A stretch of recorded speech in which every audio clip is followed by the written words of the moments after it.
Welcome back. I'm Sherman Rivers, and in this video, we're going to talk about how awareness is the first step toward intentional living. Have you ever looked around your life and wondered how you got here? Not necessarily because your life is bad. Maybe from the outside, everything looks fine. You go to work, you pay your bills, you take care of your responsibilities, you keep moving. And yet, every once in a while, a quiet question finds its way into your mind. Is this really the life that I'm choosing, or is it really the life that I'm repeating? I think that's one of the most important questions that you can ask yourself. Because the truth is, most people don't wake up one morning and intentionally choose a distracted life. They don't decide to become reactive. They don't choose to drift away from the person they hope to become. It happens gradually. One routine becomes another, one habit becomes another, one compromise becomes another, until eventually the life we're living feels so familiar that we stop questioning it altogether. And that is the danger of living on autopilot. You don't do this because you're lazy. It's not because you're incapable. It's because what is familiar rarely demands your attention. Think about the drive home from work. Have you ever arrived in your driveway and realized that you barely remember the trip? You stopped at traffic lights, you changed lanes, you followed every rule of the road, but your mind was somewhere else. Your body completed the journey almost automatically. Life has a way of working like that. Entire weeks can pass without us really noticing how we spent our attention. Months can disappear while we're responding to whatever feels most urgent. Years can quietly shape us into someone we never consciously decided to become. And perhaps the most unsettling part of all is that we often don't notice it's happening. Not because we're unintelligent, but because familiarity has this remarkable ability to disguise itself as normal. The routines we repeated for years begin to feel invisible. The thoughts we think every day begin to feel true simply because we've thought about them so often. The habits that are shaping our future become almost impossible to see because they become part of who we believe we are. And that is why meaningful change almost never begins where people think it does. Most people believe change begins with motivation or discipline or a better plan or a new habit. But every meaningful change that I've ever witnessed, whether in my own life or in the lives of others, began somewhere much quieter. It began with awareness, not action, not achievement, but awareness. Because before you can intentionally change your life, you have to learn to see it. Not the life you wish you had, not the life you pretend to have, the life you're actually living. And that is where the Sherman River system begins. Not by asking you to become someone new, but by inviting you to become an honest observer of the person that your current system is already producing. And that single shift from living unconsciously to living with awareness may be the most important step you ever take. Because you cannot intentionally improve a life that you have not intentionally observed. The interesting thing about awareness is that almost everyone thinks they already have it. After all, you're the one living your life. Who could possibly know it better than you? But living your life and observing your life are not the same thing. Most of us experience our days from inside the moment. We respond, we react, we solve problems. We move from one responsibility to the next. Very rarely do we step outside ourselves long enough to ask a simple question. Why did I do that? Not in a judgmental way, but in a curious way. That's a major difference. Curiosity opens doors that criticism never can. Think about how many decisions you make before lunch. You wake up, reach for your phone, scroll through notifications, check your email, respond to a text, grab breakfast, choose what to wear, drive to work, answer questions, react to interruptions. Most of these decisions don't feel like decisions anymore. They're simply what you do. And that's exactly what makes them so powerful. The habits that shape your future rarely feel dramatic. They're ordinary, they're repeated, they're almost invisible. That's why people often become frustrated with personal growth. They focus on changing the visible parts of life while overlooking the invisible routines that quietly produce them. Someone decides they want to become healthier, so they buy a gym membership. Someone wants to become more productive, so they download another planner. Someone wants better relationships, so they promise themselves they'll communicate more effectively. And those aren't bad decisions. In fact, they're often good ones. But they all share one common assumption. They assume the problem is a lack of effort. But what if it isn't? What if the real problem is that you've been trying to improve outcomes without understanding the system producing them? Imagine standing in front of a mirror every morning and getting frustrated because your reflection never changes. You straighten your shirt, adjust your posture, you smile differently. But the mirror simply reflects what already exists. And your life works the same way. Your results are reflections. Your habits are reflections. Even many of your frustrations are reflections. They're revealing something about the system you've been living inside. The problem is that most people spend their energy trying to polish the reflection instead of understanding what's creating it. And because they never understand the source, they keep repeating the same cycle. They mistake movement for progress, busyness for purpose, reaction for intention. Eventually, they conclude something must be wrong with them. I'm just not disciplined. I've always been this way. I never finish what I start. And those statements feel true because they've been repeated for years. But they aren't observations, they're conclusions. And conclusions are dangerous when they're built on incomplete awareness. What if your current life makes perfect sense?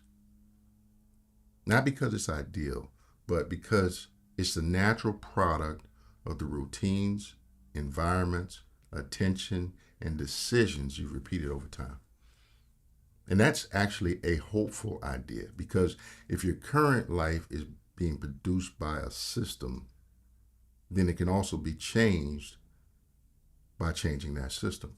But before you redesign anything, you have to see it.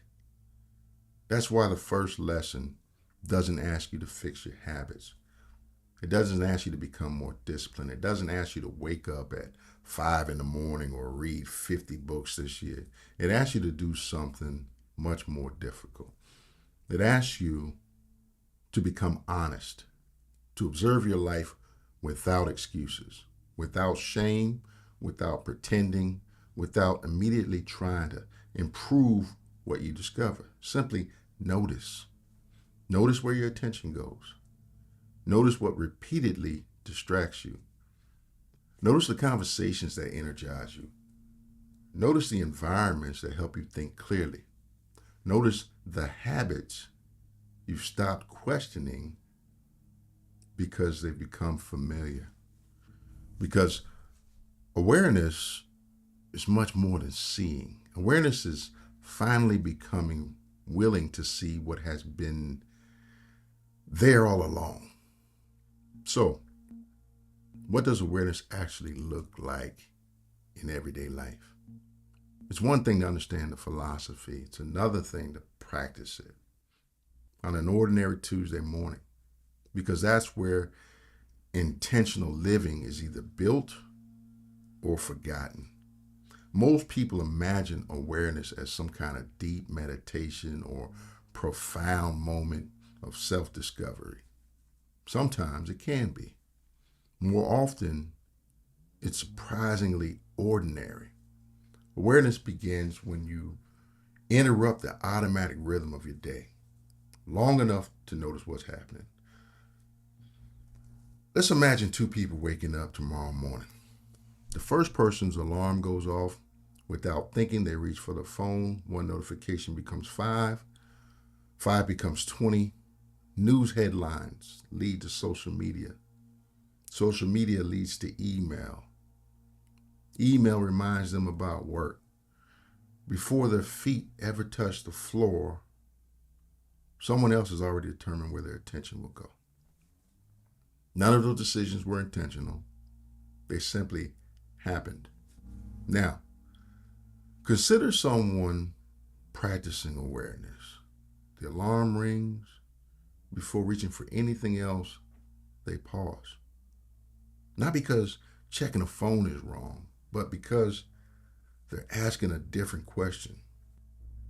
How do I want to begin this day?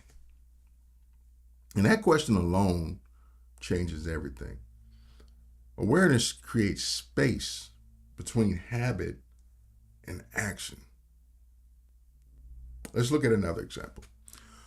Imagine you're having a conversation with someone you care about. They're talking, you're listening. At least that's what it looks like.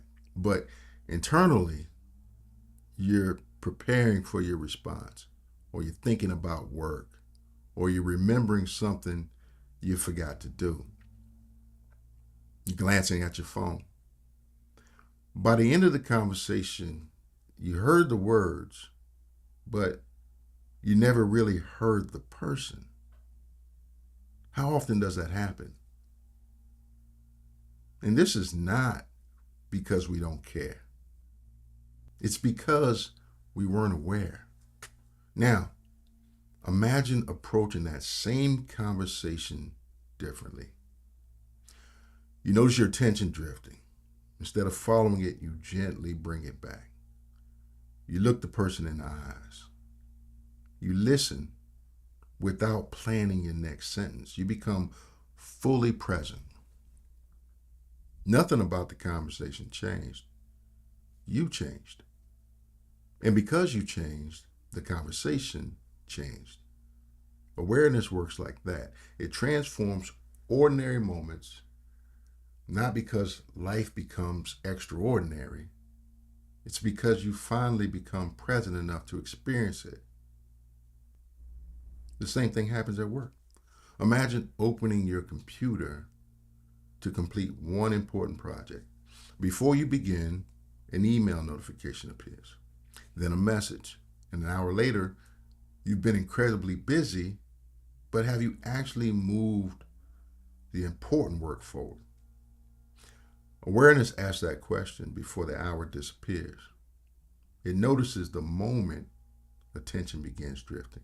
It recognizes the difference between productivity and activity. And those two things often look identical from the outside, but they're completely different on the inside. One creates progress, the other creates motion. And that's why awareness is not just about noticing your habits. That's where change becomes possible. The same principle applies to emotions. Suppose someone criticizes you. Your first instinct might be to defend yourself, to interrupt, to explain, to prove your point. And that's natural. But awareness quietly asks, what's happening inside me right now? Notice that question. It doesn't ask whether you're right. It doesn't ask whether you're wrong.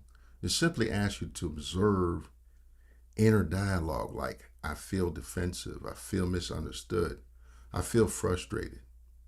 And the moment you can name what's happening, you begin separating yourself from it. Because emotions are good messengers, but they're bad decision makers. Awareness allows you to receive the message without surrendering control of the decision. And over time, these small moments begin changing the quality of your entire life. You become more intentional in conversations, more thoughtful in conflict, more focused on work, more present with family, more awareness of what captures your attention, more awareness of what quietly steals it. None of this requires becoming a different person overnight. It simply requires becoming more present than you were yesterday. That's why the daily focus exercise is so simple. Not easy, but simple. Spend 5 quiet minutes observing your day. Don't fix anything. Don't evaluate anything. Don't create a plan. Just simply notice. Notice what repeatedly captures your attention. Notice where your mind naturally wanders. Notice the environments that help you think clearly. Notice the habits that seem almost automatic. Notice the conversations that leave you encouraged. Notice the moments when you feel fully alive and you're gathering information.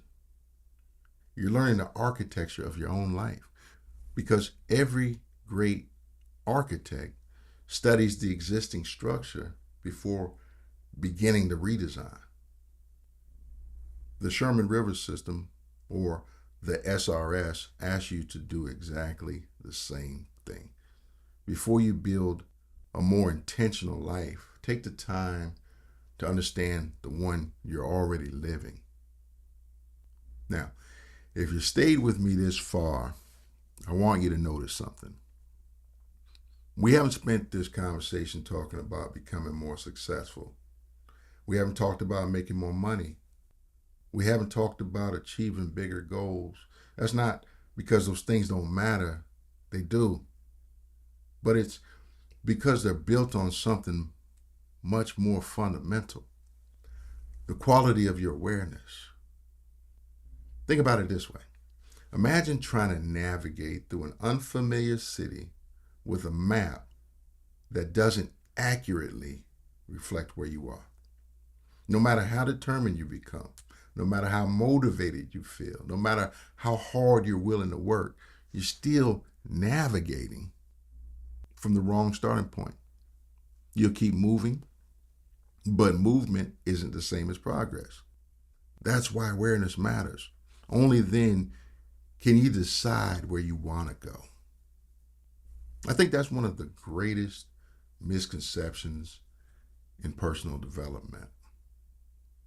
People are encouraged to become someone new before they've taken the time to understand the person that they are today. The SRS asks you to reverse that order. Understand first, improve second, observe before you optimize, see before you solve, because clarity has a huge effect on human behavior. When you truly see something, you don't always have to force yourself to change it. Sometimes seeing clearly is enough. Think about a habit that you've outgrown. There was probably a time when you didn't even recognize it was a problem. The one day you saw it differently, nothing external changed. Your awareness did. And because your awareness changed, your behavior eventually followed. That's why awareness is so powerful. It doesn't force transformation. It creates the conditions where transformation becomes possible. As we continue through the Sherman River System, we're going to talk about attention. We'll talk about clarity. We'll explore deliberate simplicity. We'll discuss consistency. We'll learn how systems quietly shape every area of your life. But every one of those conversations depends on what you've learned today. If You never become an observer of your own life. The rest of the system has nowhere to stand. So don't run past this lesson or conversation because it seems simple. Simple and foundational are not the same thing. The foundation is rarely the most exciting part of a building. It's simply the part everything else depends on. And the same is true here. Before you leave today, I'd like you to complete one small challenge. Not because it's impressive, but because it's transformational. Sometime today, find 5 uninterrupted minutes. No music, no podcast, no notifications, no agenda. Just observe. Observe how you think. Observe what distracts you. Observe where your attention goes. Observe what energizes you. Observe what drains you. Don't try to improve anything. Don't judge anything. Don't explain anything away. Just notice. Become a student of your own life because every meaningful system begins with understanding the one that's already operating. So that's your daily focus for today. 5 quiet minutes, nothing more, nothing less. May not feel like much, but don't underestimate what can happen when someone finally begins paying attention to the life they're living. Because one honest observation can become one intentional decision. One intentional decision can become one new habit. One new habit can become one new pattern. One new pattern can begin changing the direction of an entire life. That's how transformation happens. Not all at once, one moment of awareness at a time. So if this conversation challenged the way you think, I'd encourage you to continue the journey.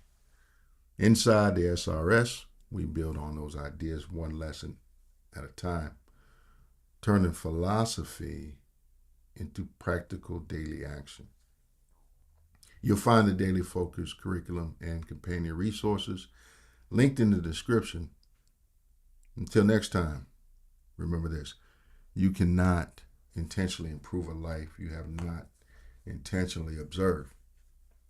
That isn't just the first lesson of SRS, it's the first step toward becoming the person that you're capable of being.